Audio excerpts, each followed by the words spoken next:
नमस्कार। इन सूफी कहानियों की श्रृंखला में आज जिस कहानी को लेकर उपस्थित हुए हैं वो कहानी है लजारस की। ये कहानी है जीसस के जीवन में एक उल्लेख मिलता है कि उनके मित्र थे एक जिनका नाम था लजारस, और लजारस की मृत्यु हो जाती है। और जब लजारस की मृत्यु होती है तो जीसस कहीं दूर बाहर थे। उन तक संदेश भिजवाया जाता है कि आपका मित्र जो है वो देह त्याग चुका है। और जब ये जीसस को पता चलता है, जीसस उल्टे पांव वापस गांव की ओर लौटते हैं। गांव तक वापस आते आते उनको 4 दिन हो जाते हैं, लेकिन गांव वालों ने जीसस की प्रतीक्षा करने के लिए मन बनाया हुआ था और लजारस की मृत देह को उन्होंने एक गुफा के अंदर सुरक्षित रखा और गुफा का मुंह एक बड़े पत्थर से ढक दिया था। जब जीसस गांव आते हैं तो देखते हैं कि पूरे गांव पर जैसे मुर्दनी छाई हुई है। हर कोई उदास, दुखी, रोने को बिल्कुल तैयार जैसे मानो बैठा हो। जरा से उससे कुछ हाल ही पूछ दो, उसकी तो आंखें भर आ देगी। तो जीसस कहते हैं कि आप लोग परेशान ना हो, मैं लजारस को वापस बुला लाऊंगा। लेकिन गांव वाले कहते हैं ये तो असंभव है, एक बार मरने के बाद व्यक्ति कैसे वापस आ सकता है। जीसस मुस्कुराते हैं, बोलते हैं उसकी तुम चिंता मत करो, वो मेरा काम है। मैं अपने परमात्मा से अपने मित्र को वापस मांग लूंगा। कहाँ रखा है तुमने लजारस को, चलो मुझे दिखाओ। तो गांव वाले लेके जाते हैं उसी गुफा की ओर जिसका मुंह पत्थर से ढक के रखा हुआ था, और कहते हैं कि इसके अंदर हमने उसको सुरक्षित रखा हुआ है। और चूंकि आपके आने का कोई समय पक्का नहीं था, ये तो सभी को पता था कि आप आएंगे, लेकिन विलंब तो अवश्य होगा, और कितना विलंब हो जाएगा इसका कुछ पक्का नहीं था। इसलिए हमने उसकी मृत देह को यहाँ सुरक्षित रखा है। जीसस कहते हैं ठीक किया, बहुत अच्छा किया। फिर वो उस पत्थर को हटाते हैं जिससे गुफा का मुंह ढका हुआ था। अंदर घुप अंधेरा, कुछ बदबू जैसी भी आ रही थी। गांव वाले तो मानने को ही तैयार नहीं थे कि ऐसा कोई चमत्कार होने को है, क्योंकि अब 4 दिन हो चुके, अब कोई कैसे जीवित हो सकता है। दुर्गंध भी आने लगी है। लेकिन जीसस वहीं दरवाजे से आवाज देते हैं, लजारस उठ जाओ, बाहर आओ।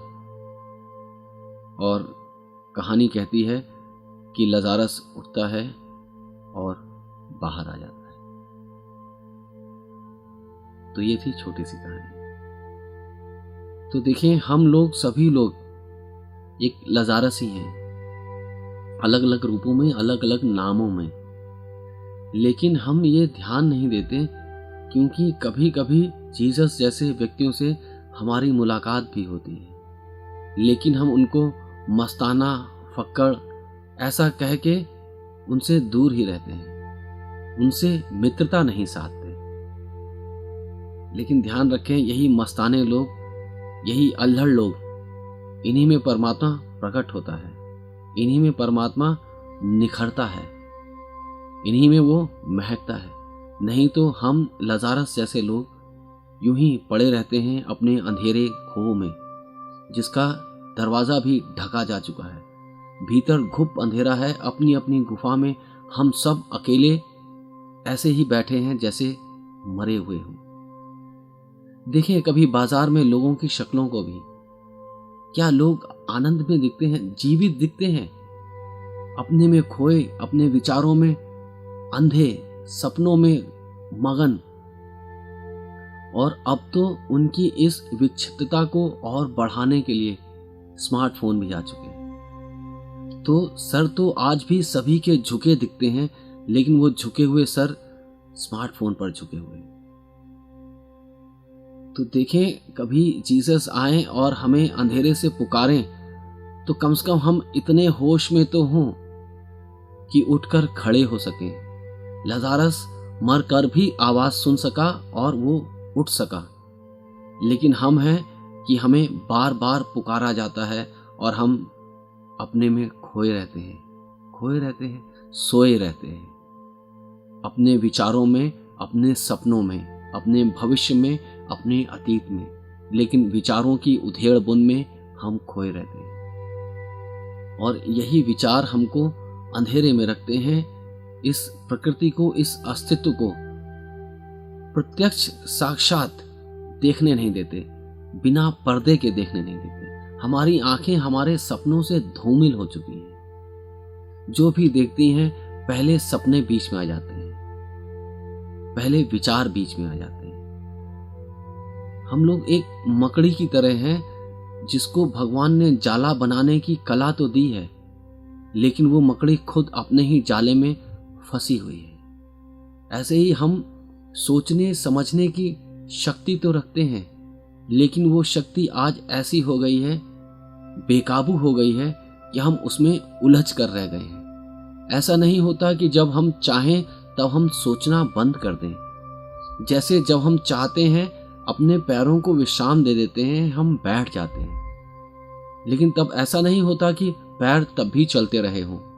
हम कहें पैरों को रुक जाओ, बैठ जाओ, लेकिन पैर माने ही नहीं। सोचिए अगर ऐसी स्थिति हो जाए तो क्या होगा।